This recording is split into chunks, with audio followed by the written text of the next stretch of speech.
and I rise to speak on this motion regarding the urgent need for Australia to provide more assistance to the Ukraine government. We've all seen the horrific human impact of Russia's invasion. We've all seen clear evidence of war crimes, both against Ukrainian soldiers and the civilian population.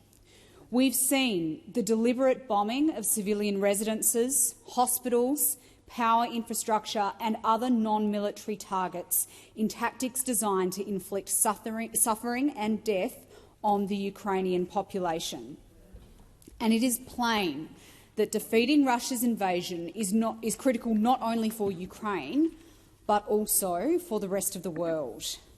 Putin must not be allowed to send a message to his fellow authoritarian leaders that they can invade any neighbouring country and obtain victory, particularly if that victory comes through an unwillingness of the West to do what needs to be done to defeat Russia's aggression, an aggression which will only grow if they are successful in defeating Ukraine.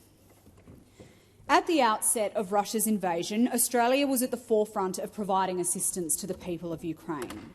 Under the former coalition government, Australia was one of the earliest and biggest non-NATO contributors to Ukraine.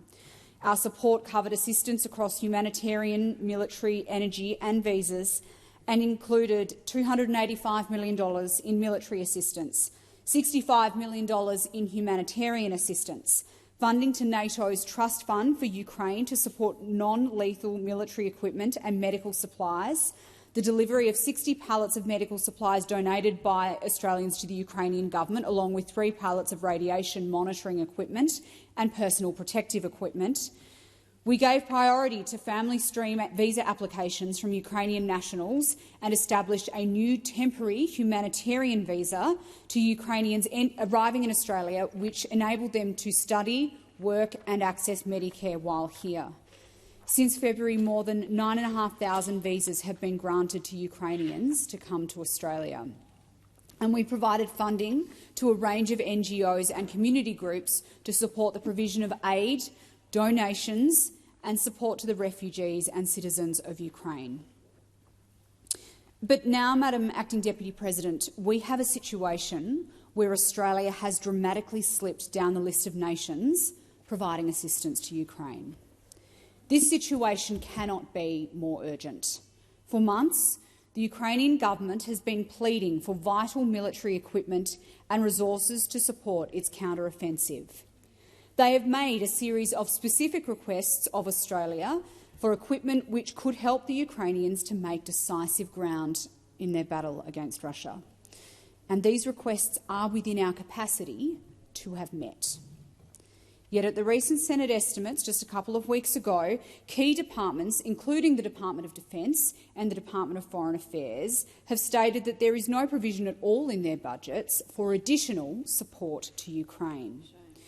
It seems that assistance to Ukraine is caught up in the same situation as the rest of our defence budget, with the Albanese government demanding cuts in defence to pay for other priorities. We urge the swift announcement of a new and comprehensive package of Australian military, humanitarian and energy assistance to Ukraine, underpinned by thorough consideration of the Ukrainian government's specific requests, including for Hawkeyes, M1 Abrams tanks, FA-18 Hornets and demining equipment and detectors. If for some reason these capabilities cannot be made available to the Ukrainian government, then we urge this government to explain today to the Senate why not and provide an alternative package of support. I don't think it is any surprise to anybody listening along to this debate at home that Ukraine cannot wait for this assistance. They cannot wait for a media announcement timed to coincide with a Prime Ministerial visit or the government's media schedule. They need a commitment now, and they need that commitment followed by swift delivery. So I urge the government speakers today to provide clarity on when our next package of assistance to Ukraine will be announced, and to guarantee that what we in Australia are doing is whatever is necessary to meet the requests that Ukraine has made.